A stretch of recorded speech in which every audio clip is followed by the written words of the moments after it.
Hello friends, मैं पंकज राठौर आप लोगों का स्वागत करता हूं आर्टिकल 21A चैनल पर, जिसमें हम आप लोगों के लिए एमपीपीएससी प्री और मेंस की कंप्लीट 100% तैयारी कराते हैं और यहां पर आपको क्वालिटी कंटेंट मिलता है।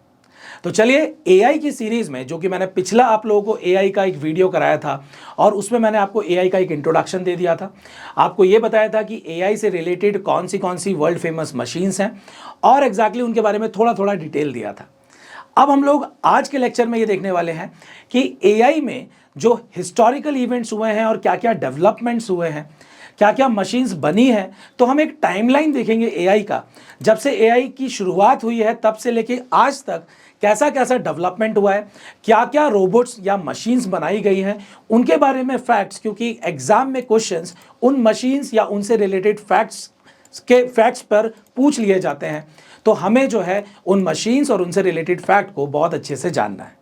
तो चलिए शुरू करते हैं। सबसे पहले मैं आपको एक बेसिक समराइज कर देता हूं कि यहां पर जो हमारी एआई की जो टाइमलाइन है, एआई की जो शुरुआत है वो 1950 से होती है, जब हमने इलेक्ट्रॉनिक्स का क्या किया, कंप्यूटर में इलेक्ट्रॉनिक्स को एंटर कराया या इलेक्ट्रॉनिक्स के बारे में जब हमने जाना। तो एआई की कहीं ना कहीं शुरुआत, क्योंकि मशीन बनाने की शुरुआत जो है वो 1950 में हुई। तो यहां पर मैंने आपको लिखा भी हुआ है कि age of electronic machine, electronic machine की जब शुरुआत 1950 में हुई तो ये नींव डल गई हमारी एआई मशीन्स के लिए। और जब नींव डल गई है तो आगे क्या हुआ, ध्यान से देखिए। कुछ 5-6 साल बाद हमारे जॉन मैकार्थी साहब ने आर्टिफिशियल इंटेलिजेंस, एक टर्म है, उसको कॉइन किया। मतलब उन्होंने एक स्टेटमेंट दी और उस स्टेटमेंट में उन्होंने एक्सप्लेन किया, डिटेल में बताया कि मैकार्थी साहब ने कि भाई आर्टिफिशियल इंटेलिजेंस एक टर्म है और इसका मतलब क्या होता है। सिर्फ आर्टिफिशियल इंटेलिजेंस एक वर्ड नहीं बताया, उसका उन्होंने स्टेटमेंट दिया कि भाई आर्टिफिशियल इंटेलिजेंस क्या होगा। जब एक मशीन को हम एक ऐसा दिमाग दे दें जो वो सोच पाए, जो वो कुछ डिसीजन ले पाए, तो हम उसको एक एआई मशीन कहेंगे।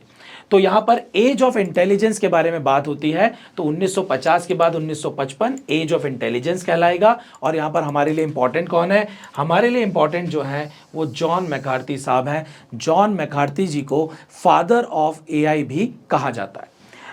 आगे कहानी चलती है, 1950 से हम 1974 की तरफ जाते हैं और 1974 में आप ध्यान से देखिए, computer became faster and affordable. पहले कंप्यूटर बहुत बड़े बड़े होते थे, धीरे धीरे कंप्यूटर का साइज छोटा हुआ। साइज छोटा कैसे हुआ, पहले वैक्यूम पर थे, धीरे धीरे ट्रांजिस्टर्स आए, ऐसे करते करते करते चिप्स पर हम धीरे धीरे चेंज करते चले गए प्रोसेसर को। तो यहाँ पर क्या हुआ, हमारे कंप्यूटर के साइज छोटे होते गए और साथ ही साथ सस्ते होते गए, ताकि आम जनता या आम पब्लिक जो है कंप्यूटर्स का उपयोग कर पाए घर पर या इंडस्ट्रीज पर या ऑफिस में। तो इसीलिए हमने यहाँ पर क्या लिखा हुआ है, कंप्यूटर धीरे धीरे क्या होने लगे थे, फास्ट होने लगे थे, फास्ट काम करने लगे थे। और यहाँ पर जो है, जब हमने यहाँ पर बात की कि जब कंप्यूटर फास्ट होने लगे हैं तो हमने इसको क्या कहा, age of sensors. Age of sensor का मतलब क्या होगा कि अब ऐसी मशीन्स या ऐसे इलेक्ट्रॉनिक मशीन्स बनने लगी जिसमें सेंसर फिट थे, जो कि हमको आउटर वर्ल्ड से कुछ ना कुछ सेंस करके रीडिंग देने लगे। जैसे टेम्परेचर को सेंस कर लिया, जैसे कि अगर कोई बाहर कोई फायर हो गया है तो फायर को सेंस कर लिया, बाहर कोई रोशनी है या अंधेरा है उसको सेंस कर लिया। तो मशीन अब सेंस करके हमको डेटा देने लगी कि ओके, बाहरी दुनिया में या मशीन के आसपास क्या हो रहा है, उसकी जानकारी कौन देने लगे, उसकी जानकारी जो है वो सेंसर देने लगे। अब अगला जो है उसमें कुछ नहीं, थोड़ा सा अलग चीज है, that is age of self sensor. तो 1980 पर जाते हैं और 1980 पर क्या बोला गया है, ये ईयर था आपका आर्टिफिशियल इंटेलिजेंस का। क्यों, क्योंकि सेंसर ने हमको डेटा तो दिया, लेकिन इस डेटा पर एक सेल्फ सेंस क्रिएट करना, मतलब अपना एक डिसीजन देना। जैसे कि मान लीजिए एक कंप्यूटर है और उसमें एक सेंसर लगा दिया गया कि अगर टेम्परेचर 40 डिग्री के ऊपर जाता है तो ये कंप्यूटर ऑटोमेटिकली क्या हो जाए, बंद हो जाए। जैसे आजकल के हमारे मोबाइल आप धूप में रख दीजिए, कुछ समय बाद वो अपने आप बंद हो जाएगा, क्योंकि धूप में वो मोबाइल गर्म होगा। गर्म होने के कारण उसमें सेंसर लगा हुआ है। सेंसर ऑटोमेटिकली क्या करता है, सेंस करता है कि भाई कितना टेम्परेचर हुआ। जब एक लिमिट के बाद टेम्परेचर बढ़ जाता है तो फिर वो मोबाइल एक इंस्ट्रक्शन देता है, वो सेंसर एक इंस्ट्रक्शन देता है कि भैया बंद हो जाओ, तो मोबाइल क्या हो जाता है, बंद हो जाता है। मतलब सेंसर क्या देने लगा, सेंसर एक डिसीजन लेने लगा और उसने मशीन को कंट्रोल किया उस डिसीजन को लेके कि भैया शट डाउन, बंद हो जाइए। तो ये हो गया आपका एज ऑफ सेल्फ सेंसर या सेल्फ सेंस। नेक्स्ट 80s के बाद हम लोग जाते हैं 2000 में, और ये 2000 जो है एज ऑफ सेल्फ सेंस तो था ही, साथ इसमें हमने क्या ऐड कर दिया, डिसीजन और साथ ही साथ रोबोटिक्स। डिसीजन मतलब अगर हम बात करते हैं कि भाई जो सेंसर्स थे, सेंसर ने सेंस किया, सेंस करने के बाद उसने मशीन को कंट्रोल किया, तो मशीन को कंट्रोल करने के लिए अभी हमारे पास एक ही ऑप्शन था कि उसने क्या कर दिया, शट डाउन कर दिया। बट डिसीजन लेना मतलब क्या होगा कि मशीन ये डिसाइड करेगी कि ओके आपका जो दूसरा मोबाइल है उस मोबाइल पर वो एसएमएस या कॉल करके आपको इन्फॉर्म करेगी कि आपके मोबाइल का टेम्परेचर इंक्रीज हो रहा है। अगर आप इसके पास नहीं है तो जल्दी से इसके पास जाइए और आप इसको उठा के ठंडी जगह पर लेके जाइए। तो मशीन ने एक डिसीजन लिया कि भाई ओके मेरे पास एक नहीं 3-4 रास्ते थे, उसने 3-4 रास्तों में से सबसे पहले जो बेस्ट रास्ता था उसको चूज किया। अगर आप फोन नहीं उठाएंगे या आप उसके बाद भी मोबाइल को वहां से नहीं हटाएंगे तो फिर सेकंड डिसीजन वो क्या लेगा कि ओके अब मैं इसको बंद कर देता हूं क्योंकि कोई भी यहां पर मोबाइल को उठाने नहीं आया है।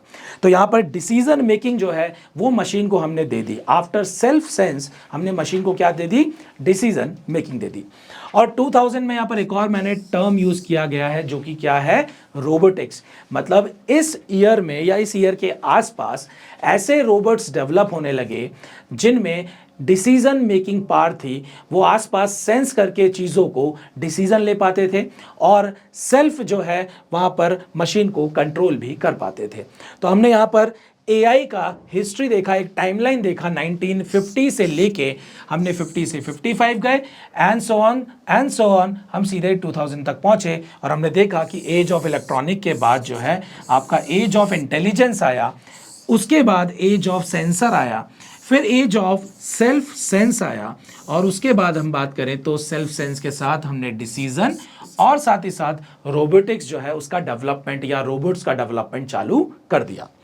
तो ये तो मैंने एक ऊपर समराइज वे में आपको टाइमलाइन बताई।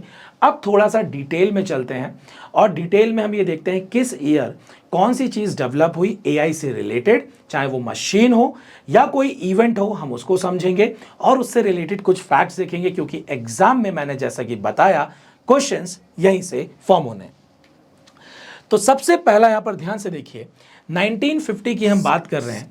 1950 में हमने यहां पर क्या देखा, हमने बात की ट्यूरिंग टेस्ट की। What is Turing test? Turing test क्या होता है, सबसे पहले हमें यह समझना है। ये ट्यूरिंग टेस्ट जो है एआई को मेजर करने का टेस्ट है। क्या है ये? एआई को मेजर करने का टेस्ट है। इस टेस्ट में होता क्या है, इस टेस्ट में मान लीजिए कि आप यहां पर खड़े हुए हैं और आपने क्या किया, आपके सामने एक यहां पर डब्बे के अंदर मशीन है और एक डब्बे के अंदर कौन है, कोई पर्सन बी है। यहां से आपके पास एक मैसेज पहुंचता है और यहां से भी आपके पास एक मैसेज पहुंचता है। अगर आप यहां पर ये डिफरेंस नहीं बता पा रहे हैं कि ह्यूमन कहां है और मशीन कहां है, अगर एक पर्सन ए जो कि आप हैं, आप अगर ये कंप्यूटर और एक ह्यूमन में अगर डिफरेंस नहीं बता पा रहे हैं आफ्टर गेटिंग दिस मैसेज, अगर आप डिफरेंस नहीं बता पा रहे हैं तो ये मशीन जो है ये एआई मशीन है। ट्यूरिंग टेस्ट ये बोलता है कि अगर आप रिकॉग्नाइज ह्यूमन और मशीन के बीच में नहीं कर पा रहे हैं तो ट्यूरिंग टेस्ट में वो मशीन पास हो गई है और वो मशीन क्या है, वो एक एआई मशीन है। ये एक बेसिक ट्यूरिंग टेस्ट बोलता है कि कंप्यूटर साइंटिस्ट जो थे भैया एलन ट्यूरिंग, इनका नाम आपको याद रखना है। इन्हीं ने इस टेस्ट के बारे में बात की थी। एग्जाम के पॉइंट ऑफ व्यू से वेरी इंपॉर्टेंट, इस पॉइंट को आप अच्छे से याद रखिएगा। So computer scientist Alan Turing ने प्रपोज किया था ये टेस्ट, और ये टेस्ट किसके लिए था? ये टेस्ट था फॉर मशीन इंटेलिजेंस। जैसा कि मैंने आपको बताया कि ये एआई को मेजर करता है, और अगर यहाँ पर मैंने आपको बताया कि अगर ये ट्रिक कर रहे हैं और अगर इस ट्रिक को ये बंदा नहीं समझ पाया तो ये ट्यूरिंग टेस्ट इस मशीन ने पास कर दिया कि ये मशीन जो है वो क्या है, वो एक एआई मशीन है। तो क्या याद रखना है हमको? 1950 का ये हमारा टाइम है जिसमें ट्यूरिंग टेस्ट और साथ ही साथ एलन ट्यूरिंग नाम जो है हमें इसको याद रखना है। ट्यूरिंग टेस्ट होता क्या है, तो हमने यहाँ पर देखा कि ऑप्शन आ सकते हैं आपके पास, और ये कहानी जो है कि exactly what is Turing test. तो हम ट्यूरिंग टेस्ट में ये बोल सकते हैं कि अगर हम मशीन और ह्यूमन के बीच में डिस्टिंग्विश नहीं कर पा रहे हैं कि कौन मशीन है और कौन ह्यूमन है, तो ये ट्यूरिंग टेस्ट जो है उसमें मशीनें पास हो जाती है और इसको ही हम ट्यूरिंग टेस्ट बोलते हैं। नेक्स्ट 1955 की कहानी है, और 1955 में जैसा कि हम लोगों ने क्या देखा था कि एआई टर्म को कॉइन किया था मैकार्थी साहब ने। तो यहाँ पर जॉन मैकार्थी साहब जो हैं, इन्होंने बोला था the science and engineering of making intelligent machine जो है वही एआई कहलाता है। सो एआई का जन्म जो है, या हम बोलेंगे कि ये जो जॉन मैकार्थी साहब हैं ये क्या कहलाते हैं, father of AI. So John McCarthy साहब क्या कहलाते हैं, फादर ऑफ एआई, और इन्हीं ने इस टर्म को क्या किया था, इस टर्म को कॉइन किया था, है ना, coined this term that is AI.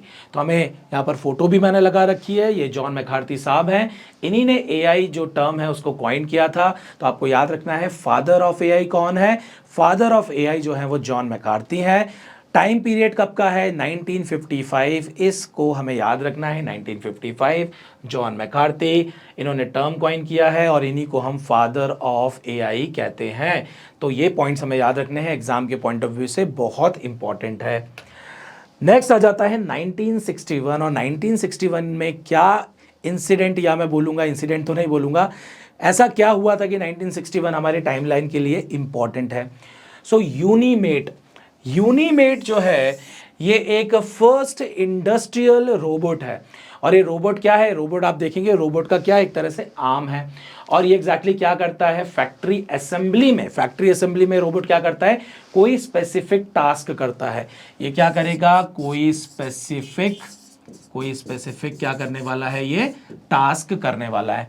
अब ये स्पेसिफिक टास्क करेगा, तो वो स्पेसिफिक टास्क जो ह्यूमन करा करता था उसको इसने क्या कर दिया, रिप्लेस कर दिया। तो ध्यान से देखिए, यूनीमेट को आपको क्या याद रखना है, it is the first industrial robot है जो कि कहां पर काम कर रहा था, असेंबली लाइन, मतलब इंडस्ट्री में असेंबली लाइन जो होती है, और उसने रिप्लेस किसको कर दिया था, ह्यूमन को रिप्लेस कर दिया था। आज हर इंडस्ट्री में आपको, जो भी बड़ी इंडस्ट्रीज हैं वहां पर आपको इस तरीके से रोबोट आर्म्स देखने को मिलेंगे जो अपना अपना स्पेसिफिक टास्क करते हैं, और मैक्सिमम असेंबली लाइन जो है वो ऑटोमेटेड मिलेगी आपको, जहां पर रोबोट्स लगे हुए हैं, और पूरा काम जो है वो कौन करते हैं, रोबोट्स करते हैं। इंसान का काम सिर्फ मॉनिटरिंग का है, ये देखते हैं कि क्वालिटी प्रोडक्ट बन रहा है या नहीं, सारे आर्म्स, रोबोट आर्म्स जो हैं वो अच्छे से काम कर रहे हैं या नहीं, ये काम ह्यूमंस का होता है। मतलब आजकल ज़्यादातर तो यही काम ह्यूमंस का रह गया है। 1961 के बाद हम चलते हैं 1966 के समय पर, और 1966 में क्या हुआ, एक एलिजा नाम की मशीन, मतलब मशीन एग्जैक्टली वो नहीं थी, हम उसको प्रोग्राम बोल सकते हैं। उस कंप्यूटर के अंदर एलिजा जो है वो एक क्या है, एक चैट बॉट है। चैट बॉट, जैसे कि हम किसी से जब चैट करते हैं तो हम क्या करते हैं, हम सामने वाले को मैसेज भेजते हैं, और फिर सामने वाला हमको क्या करता है, हमको उसको देख के रिप्लाई करता है और वो मैसेज करता है। तो जब हम किसी से बात करते हैं तो क्या करते हैं, हम चैटिंग करते हैं या चैट करते हैं। अब अगर मैं बात कर रहा हूँ मशीन में, अगर मैं कुछ यहाँ पर लिख रहा हूँ हाउ आर यू, हाय, मेरे सवालों का जवाब दो, या कुछ भी मैं अगर क्वेश्चन पूछता हूँ और अगर ये मशीन जवाब देती है, इसका मतलब कि मैं इनसे बात कर रहा हूँ, ये उस मैसेज का रिप्लाई कर रहे हैं। और क्योंकि यहाँ कोई इंसान रिप्लाई नहीं कर रहा है, एक मशीन रिप्लाई कर रही है, तो हम उसको क्या टर्म बोलते हैं, हम उसको बोलते हैं चैट बॉट। उसको क्या बोलते हैं, चैट बॉट। मैंने एग्जाम में ये भी क्वेश्चन देखा है कि रोबोट को हम लोग और क्या बोलते हैं, तो रोबोट को हम लोग शॉर्ट में बॉट भी बोलते हैं। सो नाम याद रखना है, एलिजा, जो कि एक क्या है, एक चैट बॉट है। ये नाम इतना इंपॉर्टेंट नहीं है कि जोसेफ विजनबम ने जो है इसको बनाया है, this is not that much important, लेकिन जब लिखा है तो आप उसको थोड़ा सा बस ध्यान रख लीजिए। जोसेफ वर्ड से आप याद रखिएगा, अगर कभी क्वेश्चन आता है तो हम मार्क कर देंगे। इंपॉर्टेंट ये है कि MIT यूनिवर्सिटी जो है उसने इस एलिजा चैटबॉट को बनाया था। तो इस ईयर में 1966 में जब एलिजा को बनाया गया, जो कि एक चैट बॉट है, बहुत ही मतलब आज से देखिए कितने साल पहले की बात हो रही है, तो किसने बनाया है? MIT की जो ब्रांच है आर्टिफिशियल इंटेलिजेंस लेबोरेटरी, वहां पर इसका डेवलपमेंट हुआ था और ये हमारा क्या है? Chat bot. क्वेश्चन आ सकता है एलिजा क्या है, तो ऑप्शन में जहां चैट बॉट दिख जाए उसको हमें मार्क करना है। सो यहां से एक क्वेश्चन बन सकता है कि व्हाट इज एलिजा, ऑप्शन होगा चैट बॉट और यही हमारा फाइनल आंसर होगा। और देखिए पुराने ज़माने का कंप्यूटर है, इसमें स्क्रीन है और यहाँ पर हम मैसेज कुछ लिखेंगे, तो एलिजा आपको कुछ मैसेज लिख रही है, आप कुछ मैसेज लिखेंगे, फिर एलिजा आपको कुछ मैसेज लिखेगी, फिर आप कुछ मैसेज लिखेंगे। तो सिंपली हम लोग क्या कर रहे हैं? चैटिंग यहाँ पर कर रहे हैं। नेक्स्ट ध्यान से देखिए, 1966 से लेके 1972 का पीरियड इसलिए लिखा है क्योंकि ये इसका डेवलपमेंट पीरियड था। किसका डेवलपमेंट पीरियड था? शेकी। शेकी देखिए कितना अच्छा नाम है। सो शेकी भाई साहब कौन है? मशीन आप देख पा रहे होंगे, ये एक मशीन है जिसमें नीचे व्हील्स भी लगे हुए हैं, एक ऊपर मशीन है, तो ये आपका एक रोबोट है। और ये जो शेकी रोबोट है इसमें नीचे कुछ व्हील्स भी लगे हुए हैं, तो ये मूव भी कर पाता है एक जगह से दूसरी जगह, अपना रास्ता खुद भी ढूंढ पाता है। वायर ज़रूर अटैच्ड होता है, लेकिन एक रूम में अगर मुझे कहीं घुमाना है, कोई वहाँ पर ऑब्स्टिकल्स हैं तो उसको क्रॉस करना है, ये सारी चीज़ें शेकी जो है वो कर लेता था। तो शेकी जो है वो फर्स्ट इलेक्ट्रॉनिक पर्सन है, मतलब एक तरह से क्या हो गया? ये एक पहला इलेक्ट्रॉनिक रोबोट है। और ये किसने बनाया? Stanford university. पिछला एलिजा अपना किसने बनाया था? MIT ने। ये हमारा शेकी को किसने बनाया है? स्टैनफोर्ड ने। इस पॉइंट को हमें याद रखना है। और ये क्या है? जैसा कि मैंने बोला, ये एक मोबाइल रोबोट है। और शेकी कैसे कैसे टास्क कर सकता है? तो ये प्लानिंग कर सकता है, ये रूट फाइंडिंग कर सकता है, जैसे मैंने कमरे में अगर कोई टास्क कर दिए हैं तो अपना वो रास्ता ढूंढ के एक जगह से दूसरी जगह पर जा सकता है। और देखिए टाइम पीरियड कितने साल पहले की हम बात कर रहे हैं, उस समय अगर ये टेक्नोलॉजी थी तो सोचिए लोग कैसे शॉक होते होंगे इस चीज़ को देख के कि भाई एक मशीन है जो अपने आप रूट प्लानिंग कर पा रही है, चीज़ों को जो है ऑब्स्टिकल्स को इधर उधर ढूंढ के अपना रास्ता बना पा रहा है। तो ये बहुत ही बड़ा इन्वेंशन था कि भाई इस टाइप की मशीन्स बनाना, और इस एज में 66-72 के आसपास तो ये बहुत ही मतलब बड़ा एक्सपेरिमेंट रहा, बहुत ही बड़ा इन्वेंशन रहा। इवन MIT ने जैसे कि एलिजा चैटबॉट बनाया, तो कोई किसने सोचा होगा कि एक मशीन जो है वो इंसान से बात करेगी। आज तो हमें हर जगह सिरी हो, एलेक्सा हो, हम बहुत जगह अलग अलग चैट्स देख सकते हैं, चैट बॉट्स देख सकते हैं, लेकिन इतने साल पहले ये सारी चीज़ें एक तरह से जादू की तरह ही लोगों को लगता है। ठीक है, so rearranging of simple object, so this is not very very important. Simply किसी ऑब्जेक्ट को रीअरेंज करना या एक जगह से किसी चीज़ को उठा के दूसरी जगह पर रख देना, ये एक छोटे छोटे कुछ इसके काम थे जो ये करता था। तो इंपॉर्टेंट पॉइंट क्या है? शेकी क्या है हमें ये पता होना चाहिए। वो एक मोबाइल रोबोट है, स्टैनफोर्ड यूनिवर्सिटी ने बनाया है, और उसके क्या क्या टास्क वो परफॉर्म कर सकता है, तो प्लानिंग और रूट फाइंडिंग, ये एक दो हमें पॉइंट बस याद रखने हैं, बहुत ज़्यादा इंपॉर्टेंट नहीं है। This is very very important. 1997 का समय आ चुका है और ये डीप ब्लू जो है ये बहुत इंपॉर्टेंट है। ये डीप ब्लू प्रोग्राम की अगर हम बात करें तो डीप ब्लू जो है वो एक चेस प्लेइंग कंप्यूटर है। इस कंप्यूटर में ये जो प्रोग्राम है डीप ब्लू, ये IBM ने बनाया, और इम्पॉर्टेंट क्या है, इसने वर्ल्ड फेमस चेस चैंपियन जो है गैरी कैस्परोव को हराया था। ये सबसे इंपॉर्टेंट है। यहाँ पर आप देख सकते हैं ये जो कंप्यूटर प्रोग्राम है उसने गैरी कैस्परोव जो कि वर्ल्ड फेमस चेस चैंपियन है, इनको हराया था। So this is very very important, और बहुत एग्जाम में इसके बारे में पूछा जाता है कि डीप ब्लू क्या है। तो ये एक चेस प्लेइंग कंप्यूटर है, एक चेस प्लेइंग कंप्यूटर है, और जिसने किसको हराया था? वर्ल्ड फेमस चेस प्लेयर या चेस चैंपियन गैरी कैस्परोव को। तो क्या क्या याद रखना है? डीप ब्लू से याद रखना है चेस, और चेस से क्या याद रखना है? गैरी कैस्परोव, जिनको डीप ब्लू कंप्यूटर ने चेस के गेम में हराया था। ठीक है, सो डीप ब्लू से हमें याद रखना है क्या? चेस। और समय कब आ चुका है? समय आ चुका है 1997 का। नेक्स्ट है 1998, किस्मेट। नाम देखिए कितना क्यूट सा है, किस्मेट, और आप देख सकते हैं ये क्यूट सा आपको दिख भी रहा होगा। किस्मेट रोबोट जो है वो एक इमोशनल रोबोट है। किस्मेट रोबोट क्या है? एक इमोशनल रोबोट है। यहाँ पर ध्यान से देखिए, अगेन MIT ने ये काम किया, MIT ने इसको इंट्रोड्यूस किया। सो देखिए MIT और स्टैनफोर्ड यूनिवर्सिटी रेगुलर इस चीज़ में लगे रहे, AI से रिलेटेड टेक्नोलॉजी में वर्क करते रहे और अलग अलग इन्वेंशंस करते रहे। तो यहाँ पर सिंथिया ब्रेजियल, ये एक वर्ड आपको चाहे याद हो या ना हो, बहुत इंपॉर्टेंट नहीं है, लेकिन बस एक बार रीड कर लो, सिंथिया ब्रीजियल, है ना, इसी ने जो है MIT में इंट्रोड्यूस किया किसको, किस्मेट को। और किस्मेट क्या है, एक इमोशनली इंटेलिजेंट क्या है, रोबोट या बॉट है। और यहाँ पर अगर हम बात करें क्या कर सकता है, detects and response to people's feeling, मतलब खुद तो इमोशनल आपको क्या देने वाला है, इमोशन शो करने वाला है। इमोशन देखिए यहाँ से ये शो करता है, साथ ही साथ सामने जो पर्सन है उसके इमोशंस को देख के पहचान भी सकता है कि सामने वाला कैसा फील कर रहा है, सामने वाला गुस्से में है, सामने वाला रो रहा है, या सामने वाला हंस रहा है। इस चीज़ को ये फाइंड बहुत आसानी से कर सकता है, मतलब खुद तो इमोशन शो कर ही सकता है, सामने वाले के भी इमोशंस ये जो किस्मेट रोबोट है वो देख के पहचान सकता है। तो 1998 से हमें क्या याद रखना है, किस्मेट को याद रखना है। इंपॉर्टेंट अगला फैक्ट क्या है, हमें MIT को याद रखना है, और हमें ये याद रखना है कि ये रोबोट कैसा है, ये एक इमोशनल रोबोट है जो कि खुद तो इमोशंस दिखाता ही दिखाता है, सामने वाले की इमोशंस या फीलिंग को भी ईजिली समझ लेता है। नेक्स्ट है आपका AIBO, एबो। एबो से नाम आपको याद रखना है, ये आपका क्या है, एक क्यूट सा डॉग है, ये क्यूट सा डॉग है, मतलब एक डॉग रोबोट है। और आपको याद रखना है कि 1999 में AIBO जो एबो है, ये सोनी कंपनी ने इसको बनाया था। देखिए सुंदर सा है ना, सोनी कंपनी जनरली सुंदर सुंदर चीज़ें बनाती है, तो सोनी कंपनी ने इसको बनाया था।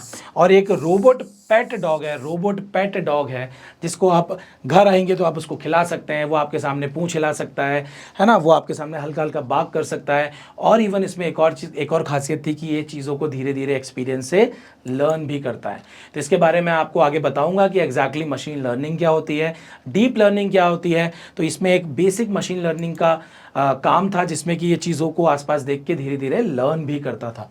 तो ये डॉग में ऐसा नहीं है कि इनपुट आउटपुट प्रोग्राम्स पहले से डले हुए हैं, ये अपने आसपास के माहौल को देख के एक्सपीरियंस करके चीज़ों को सीखता था, और बहुत लर्निंग जो है वो धीरे धीरे लर्न भी करता था, और उसके अकॉर्डिंगली इसके व्यवहार में धीरे धीरे थोड़ा बहुत चेंज भी आता था।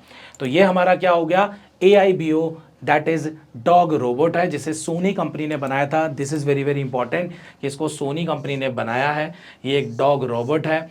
और यहाँ पर क्या बोला है कि वो अपने आप को धीरे धीरे क्या कर सकता है, डेवलप भी कर सकता है, मतलब टाइमली अपने आप को वो डेवलप भी कर सकता है। आप लोग साथ ही साथ में ना स्क्रीनशॉट भी लेते जाइएगा, क्योंकि ये रिलेटेड फैक्ट्स हैं जिसको आप रिवाइज कर सकते हैं, और एग्जाम में आपको जो क्वेश्चंस मिलने वाले हैं वो इन्हीं फैक्ट्स और इन्हीं इंफॉर्मेशन के अंदर से ही मिलने वाले हैं। अगला है रूम्बा। रूम्बा के बारे में आप लोगों ने बुक्स में पढ़ा होगा। रूम्बा है क्या, रूम्बा एक वैक्यूम क्लीनर है, लेकिन मैंने आप लोगों के लिए मैं उसकी फ़ोटो भी लेके आया हूँ। और रूम्बा क्या है, ध्यान से देखिए।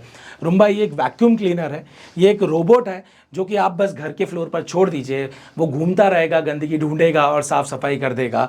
और इसको जो है आई रोबोट कंपनी जो है उसने बनाया है। आप बटन्स देख पा रहे होंगे, पावर है, स्पॉट है, क्लीन है, उस तरीके से ये ऑटोमेटिकली घूमता है, काम करता है। और ये रूम्बा जो है ये बहुत एग्ज़ाम में पूछा गया है। ये रूम्बा जो है क्या है, एक वैक्यूम क्लीनर है जो कि ऑटोमेटिकली जो है आसपास घूमता है और सफाई कर देता है, और आई रोबोट कंपनी ने जो है इसको बनाया है। सो इसमें याद रखना है, रूम्बा मतलब वैक्यूम क्लीनर। और कैसा वैक्यूम क्लीनर, ये एक बोट है, मतलब ऑटोनोमस है, रोबोट है, और इसको आई रोबोट कंपनी ने जो है वो बनाया है। ये अपने आप को नेविगेट कर लेता है और साथ ही साथ जो है घर को क्या कर देता है, क्लीन कर देता है, क्योंकि वैक्यूम क्लीनर है तो डस्ट ही तो साफ करेगा घर में घूम घूम के। तो ये 2002 में रूम्बा बना था, और आज क्या हो गया है, आज 2022 हो गया है, 23 हो गया है, 24 भी होगा धीरे धीरे। तो भाई आज कितने साल हो गए हैं, 20 साल से ऊपर हो चुके हैं। और 20 साल से अगर ऊपर हो चुके हैं तो सोचिए 20 साल पहले एक ऐसा वैक्यूम क्लीनर बन गया था जो घर में खुद से ही क्या करता था, सफाई करता था। नेक्स्ट है आपका 2011। देखिए अब जंप मार दी हमने सीधे 2011 पर। 2011 मतलब सिरी के बारे में बात हो रही है, और सिरी से आपको याद आ जाना चाहिए कि एप्पल का वर्चुअल असिस्टेंट, मतलब ये वॉइस से हमसे क्या करता है, इंटरेक्ट करता है। तो हम मोबाइल पे बोलते हैं सिरी, तो सिरी बोलती है, सिरी को आप, सिरी चालू हो जाता है, वो आपसे इंस्ट्रक्शन लेता है। सिरी से बोलते हैं Siri call my friend Rohan, तो वो क्या करेगा, ऑटोमेटिकली रोहन को मोबाइल जो है वो कॉल लगा देगा। हम बोल के इंस्ट्रक्शन दे सकते हैं अपनी मशीन को, दैट इज़ मोबाइल को, और इस सिरी हमारे इंस्ट्रक्शन को मोबाइल को भेज के कमांड दे देता है और वो काम जो है वो होना चालू हो जाता है। मतलब हमारे वॉइस या स्पीच को कन्वर्ट कर देता है ये सिरी और मोबाइल को इंस्ट्रक्शन दे देता है कि भैया ये भाई साहब ये बोल रहे हैं और ये काम हमको करना है। और साथ ही साथ हम चाहें तो सिरी से हम कोई इन्फॉर्मेशन पूछ सकते हैं, जैसे हम गूगल में सर्च करते हैं कि भाई बताइए व्हाट इज़ सिरी, तो अगर हम पूछेंगे व्हाट इज़ सिरी तो वो आपको एक इन्फॉर्मेशन भी बोल के बता देगा कि सिरी कौन है। अकबर कौन है हम पूछेंगे तो अकबर के बारे में पूरी डिटेल जो है वो सिरी हमको दे देगा। और सिरी क्या है, एक वर्चुअल असिस्टेंट है। किस कंपनी का है, एप्पल कंपनी का है। और ये क्या करता है, ये आपका वॉइस इंटरफेस है जो कि आपसे बोल के बात करता है और आप भी इसको बोल के ही जो है इंस्ट्रक्शन देते हैं। तो सिरी में आपको क्या याद रखना है, सिरी जो है वो एप्पल कंपनी का वॉइस असिस्टेंट है। और इम्पॉर्टेंट ये है, शुरुआत कहाँ से हुई, आईफोन 4S मॉडल जो था वहाँ से सिरी का इंट्रोडक्शन हुआ था। तो आपको याद रखना है आईफोन 4S मॉडल जो था वहाँ पर सिरी का इंट्रोडक्शन हुआ। सिरी एप्पल कंपनी का है। सिरी एक वॉइस असिस्टेंट है और ये वॉइस इंटरफेस पर काम करता है, मतलब वर्चुअल असिस्टेंट है और ये वॉइस इंटरफेस पर काम करता है। नेक्स्ट आ जाता है आपका वॉटसन, जो कि है IBM कंपनी का। IBM वॉटसन इसको पूरा नाम बोला जाता है, IBM वॉटसन। अगेन 2011 के बारे में बात हो रही है। जैसे कि आप फोटो में देख पा रहे होंगे, IBM वॉटसन जो है ये जनरली इनिशियली इसको बनाया गया था क्वेश्चन आंसरिंग के लिए। और क्वेश्चन आंसरिंग में ये सारे क्वेश्चंस को बहुत आसानी से आंसर कर देता था। तो एक क्विज था जियोपार्डी, वहाँ पर इसको वहाँ पर क्विज में इसने भाग लिया और उस क्विज में इसने सारे आंसर्स दिए और इस क्विज को इसने जीत लिया। $1 मिलियन का प्राइस जो है वो IBM वॉटसन ने जीता। तो आप देख सकते हैं ये IBM एक क्वेश्चन आंसरिंग कंप्यूटर है, IBM का है। This is very very important. इसने 1 मिलियन प्राइज जीता टेलीविज़न में और वो क्विज का नाम था जियोपार्डी शो। तो यहाँ पर आप देख सकते हैं ये दो पर्सन्स बैठे हुए हैं, बीच में IBM वॉटसन का ये लोगो है जो कि मैंने फर्स्ट वीडियो में इसके बारे में आपको बताया भी था। तो IBM वॉटसन आपको याद रखना है, IBM का है ये वॉटसन। क्वेश्चन आंसरिंग ये हमारा क्या है, कंप्यूटर या प्रोग्राम है जो कि क्या करता है, जो कि आपके पूछे हुए सारे प्रश्नों का उत्तर दे देता है। और इसने इस चीज़ को प्रूफ भी किया।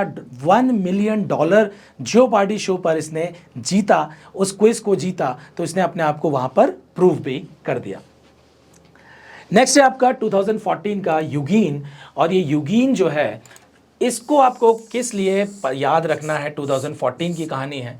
ये एक यूगीन जो है आपके सामने एक सॉफ्टवेयर है। इससे अगेन हम क्या कर रहे हैं, इससे हम बात कर सकते हैं, चैट कर सकते हैं। और इस यूगीन ने क्या किया, यूगीन गुड्समैन ये पूरा नाम है और ये क्या है, एक चैट बॉट है। मैंने अभी आपको बताया क्या है, ये चैट बॉट है। इंपॉर्टेंट क्या है इस यूगीन गुड्समैन का, इस यूगीन गुड्समैन का इंपॉर्टेंट क्या है कि ट्यूरिंग टेस्ट किया गया और जजेस को समझ में ही नहीं आया कि ये जो उत्तर मिल रहा है या जो चैट से आंसर आ रहा है वो ये मशीन दे रही है। तो दैट मीन्स इसने ट्यूरिंग टेस्ट जो है एक नहीं 3 बार जो है वो क्या कर दिया, पास कर दिया। सामने वाला पर्सन या जो जज था वो नहीं पहचान पाया कि ये मशीन आंसर दे रही है या ह्यूमन आंसर दे रहा है। तो हमें याद रखना है यूगीन गुड्समैन जो है वो क्या है, आपका चैट बॉट है। और इसने जो है ट्यूरिंग टेस्ट को क्या किया, ट्यूरिंग टेस्ट को पास किया। सो आपको याद रखना है 2014 यूगीन। आपको ये बस छोटा सा फैक्ट याद रखना है कि एग्जैक्टली क्या है, ये चैट बॉट है।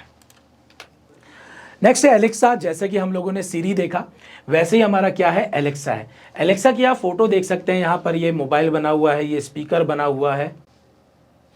तो यहाँ पर आप देख सकते हैं कि ये जो आपका एलेक्सा का ये जो क्या बना हुआ है, स्पीकर बना हुआ है या मोबाइल में एलेक्सा सॉफ्टवेयर दिख रहा है, ये हमारी बात को क्या करता है, ये बात को हमारी सुनता है और बात को सुन के क्या करता है, उस पर रिप्लाई करता है, आंसर करता है या हम जो इंस्ट्रक्शन देते हैं उससे मशीन को कंट्रोल करता है। आज तो एलेक्सा से हम क्या कर सकते हैं, हम अपने एसी को, अपनी लाइट्स को, अपने फैंस को, अपनी टीवी को कंट्रोल कर सकते हैं। साथ ही साथ ये जो स्पीकर दिख रहा है, हम इसको बोल के एलेक्सा से कुछ क्वेश्चन भी कर सकते हैं। हम उसको बोल सकते हैं ये सॉन्ग लगाओ, ये गाने लगा देता है। एक तरह से हमारे घर में एक इंटरैक्टिव स्पीकर रखा होता है जिसको हम बोल के कुछ भी करा सकते हैं। तो एलेक्सा किस कंपनी का है? सबसे इंपॉर्टेंट है अमेजन का। जैसे सीरी जो था वो किसका था? एप्पल का। तो हमें याद रखना है एलेक्सा किसका है? अमेजन का। और इसने एलेक्सा लॉन्च किया है और ये क्या है? अगेन जैसा सीरी था, वर्चुअल असिस्टेंट, और ये वॉइस इंटरफेस पर क्या करता है? काम करता है। किस पर करता है? वॉइस इंटरफेस पर काम करता है। नेक्स्ट जो है वो है टे। वेरी वेरी इंपॉर्टेंट, 2016 की बात है। माइक्रोसॉफ्ट का ये चैटबॉट है। किसका चैटबॉट है? माइक्रोसॉफ्ट का ये चैटबॉट है। इस चैटबॉट ने क्या किया? इस चैटबॉट ने ऑटोमेटिकली खुद से ही अपने मन से बहुत ही अलग अलग तरह के क्या करने लगा? ट्वीट करने लगा। इसने यहाँ पर कुछ ऑफेंसिव रेसिस्ट कमेंट्स भी किए, खुद से ही किए। तो इसको जो है बंद करना पड़ गया, माइक्रोसॉफ्ट को जो है इसको बंद करना पड़ा, क्योंकि इस पर बहुत ज़्यादा क्वेश्चंस उठने लगे। सो हमें क्या याद रखना है? टे जो है, टे क्या है? टे आपका माइक्रोसॉफ्ट का एक चैटबॉट है। माइक्रोसॉफ्ट का एक चैटबॉट है और इसने सोशल मीडिया पर क्या किया है? इन्फ्लेमेटरी और ऑफेंसिव रेसिस्ट कमेंट्स किए। आप देख सकते हैं ये ट्वीट एक मैंने लगाया हुआ है। क्या लिखा हुआ है? Chill, I am a nice person, I just hate everybody. मतलब वो बोल रहा है कि आई हेट व्हाट? एवरीबॉडी। इसीलिए बोला जाता है कि एआई जो है अच्छा तो ठीक है, लेकिन वो उसका खतरा भी बहुत है। जब एआई बहुत स्मार्ट हो जाएगा, वो चीज़ों को कंट्रोल करने लगेगा, और अगर उसके दिमाग में ये आ गया कि आई हेट एवरीबॉडी, अगर ये दिमाग में आ गया तो ह्यूमंस के लिए ये बहुत ज़्यादा क्या हो जाएगा? डेंजरस हो जाएगा। खतरा जो है वो बढ़ जाएगा, क्योंकि ये मशीन धीरे धीरे लर्न करती रहेगी, करती रहेगी, करती रहेगी। हम तो अपना कॉलेज के बाद लर्न करना थोड़ा सा कम कर देते हैं, लेकिन ये मशीन जैसे जैसे पुरानी होती जाएगी वैसे वैसे ये ज़्यादा से ज़्यादा लर्न करेगी और ज़्यादा लर्न करेगी, और ये लर्न करके अपने आप को डेवलप करती रहेगी। यही तो है what? Artificial intelligence. Deep learning तो इसी को बोलते हैं। हम डिटेल में इसको समझेंगे हमारे थर्ड लेक्चर में कि डीप लर्निंग क्या होता है, मशीन लर्निंग क्या होता है, लेकिन अभी हम सिर्फ टाइमलाइन देख रहे हैं और इंपॉर्टेंट जो हमारे टर्म्स हैं, इंफॉर्मेशंस हैं, फैक्ट्स हैं, हम उनके बारे में यहाँ पर जान रहे हैं। सो टे से हमें बस इतना याद रखना है कि टे जो है वो माइक्रोसॉफ्ट का चैटबॉट, जिसे बंद कर दिया गया है क्योंकि वो इस तरीके के क्या कर रहा था? ट्वीट कर रहा था ट्विटर पर।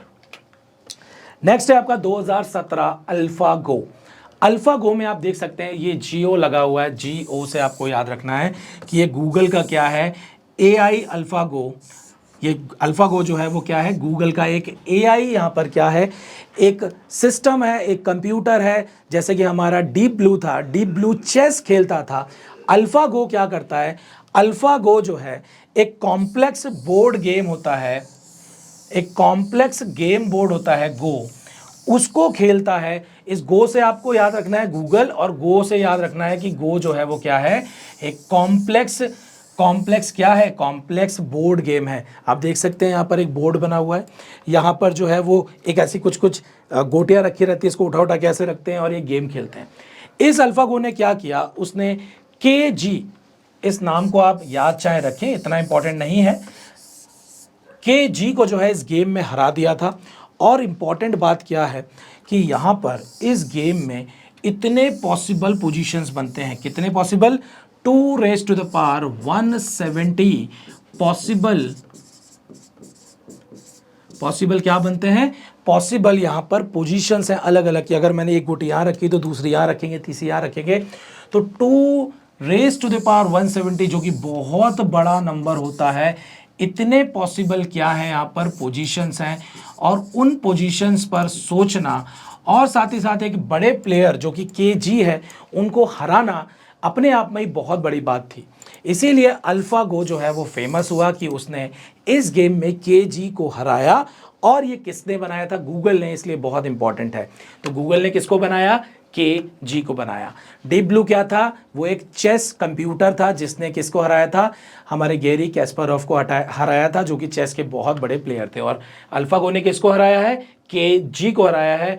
और इम्पॉर्टेंट क्या है, 2⁻170, मतलब एक बहुत ही कॉम्प्लेक्स और खतरनाक गेम है जिसमें एक एआई सिस्टम ने जो है एक बड़े प्लेयर को हराया, इसलिए अल्फागो जो है वो बहुत इंपॉर्टेंट हो जाता है। 2017 की बात है, कुछ दिनों पहले ही बात है। नेक्स्ट जो है वेरी वेरी इंपॉर्टेंट, ये बहुत ज़्यादा फेमस है, आप लोगों भी देख सकते हैं, चैट जीपीटी। चैट जीपीटी में सबसे पहले हमें ये याद रखना है कि ये क्या है, एक तरह से हमारा ये चैट बॉट ही है। वेरी वेरी एडवांस, बहुत एडवांस क्या है ये, बहुत एडवांस चैट बॉट है। जीपीटी का फुल फॉर्म हमें याद रखना है, जनरेटिव प्री ट्रेन्ड ट्रांसफॉर्मर। तो यहाँ पर जीपीटी का मतलब ये हुआ कि हम एक चैटबॉट को ट्रेन कर रहे हैं, पहले हम खुद से ट्रेन करते हैं, फिर मशीन खुद को ट्रेन करती है, और ये मतलब मशीन लर्निंग डीप लर्निंग का कॉम्बिनेशन, और साथ ही साथ यहाँ पर कुछ ह्यूमन ट्रेनर्स होते हैं जो इस चैटबॉट को ट्रेन करते हैं। तो ये क्या है, जनरेटिव प्री ट्रेन्ड ट्रांसफॉर्मर इसका फुल फॉर्म है, और इसका पूरा नाम है चैट जीपीटी। तो क्या याद रखना है हमको यहाँ पर कि ये चैट बॉट है, हमें क्या याद रखना है यहाँ पर कि ये आपका एक चैट बॉट है, और इसको ओपन एआई ने क्या किया हुआ है, इसको ओपन एआई ने जो है वो लॉन्च किया है। तो हमें क्या याद रखना है, चैट जीपीटी। चैट जीपीटी से याद रखना है किसने लॉन्च किया है, ओपन एआई ने लॉन्च किया है। और ये जो चैट बॉट, जो चैट जीपीटी है, वो एक चैट बॉट है जैसा कि मैंने आपको बताया, और ये बहुत ही एडवांस टाइप का क्या है, एक चैट बॉट है। नेक्स्ट यहाँ पर ध्यान से देखिए कि इस चैट जीपीटी का यूज़ क्या है।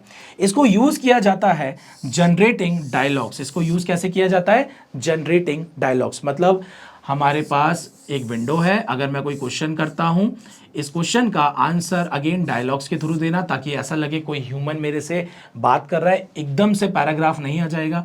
उसी से रिलेटेड फिर से मैं कोई क्वेश्चन पूछूंगा, जब मैं क्वेश्चन पूछूंगा तो अगेन इस पुराने वाले मैसेज के अकॉर्डिंगली किस टॉपिक पे बात चल रही है, किस फीलिंग से बात चल रही है, उसके अकॉर्डिंगली ही अगला आंसर आएगा। ज़रूरी नहीं है कि सिर्फ इस क्वेश्चन के अकॉर्डिंगली आंसर दिया जाएगा, प्रीवियस जितने क्वेश्चंस हैं उनसे लर्न करके उनके अकॉर्डिंगली जो है अगले क्वेश्चन का आंसर जो है वो ये चैट जीपीटी देगा।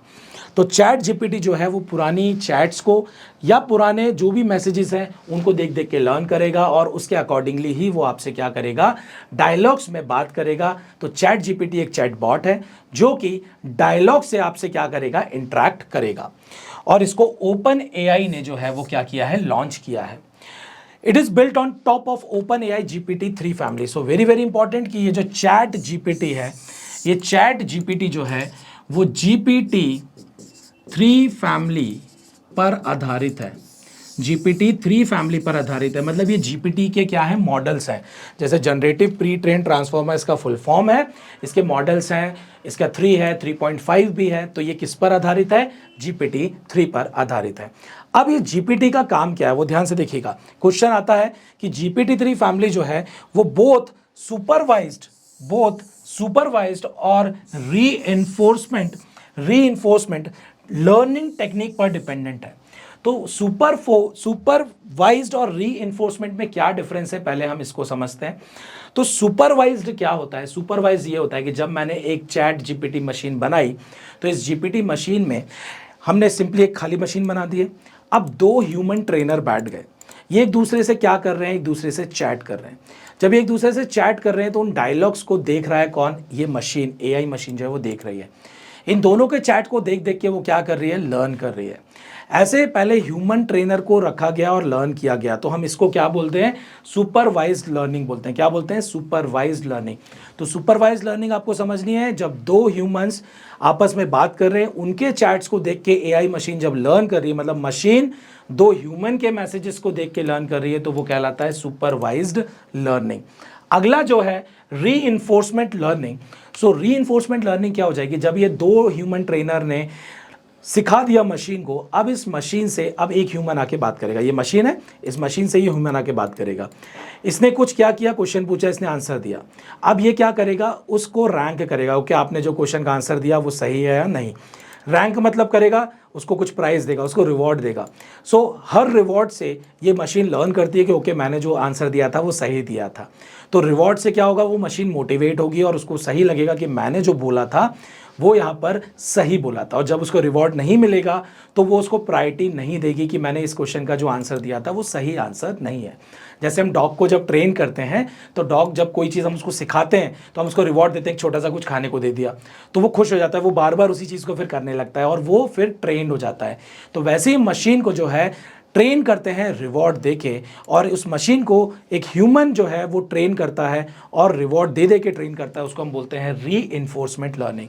सो सुपरवाइज लर्निंग में दो ह्यूमन के चैट्स को देख के मशीन लर्न करती है, और रीइंफोर्समेंट लर्निंग में ट्रेनर जो है वो मशीन को ट्रेन कर रहा है रिवॉर्ड्स देके। एक प्रोग्राम है जिसके थ्रू वो क्या करता है, उसको रिवॉर्ड हर सवाल पर देता है और उसके अकॉर्डिंगली वो मशीन क्या करने लगती है, लर्न करने लगती है। This is very very important क्योंकि ये लेटेस्ट है। चैट जीपीटी से रिलेटेड क्वेश्चन एग्जाम में जरूर आएगा, या मैं बोलूंगा कि मैक्सिमम प्रोबेबिलिटी है कि चैट जीपीटी का क्वेश्चन आए। तो क्या क्या याद रखना है, ये एक चैट बॉट है, जीपीटी 3 पर आधारित है, सुपरवाइज लर्निंग और रीइंफोर्समेंट लर्निंग से रिलेटेड क्वेश्चन आ सकता है। इसका फुल फॉर्म क्या होता है, जनरेटिव प्री ट्रेन ट्रांसफॉर्मर, इसको याद रखना है। किसने लॉन्च किया, ओपन एआई ने। बस ये कुछ इंपॉर्टेंट फैक्ट है इस चैट जीपीटी से रिलेटेड।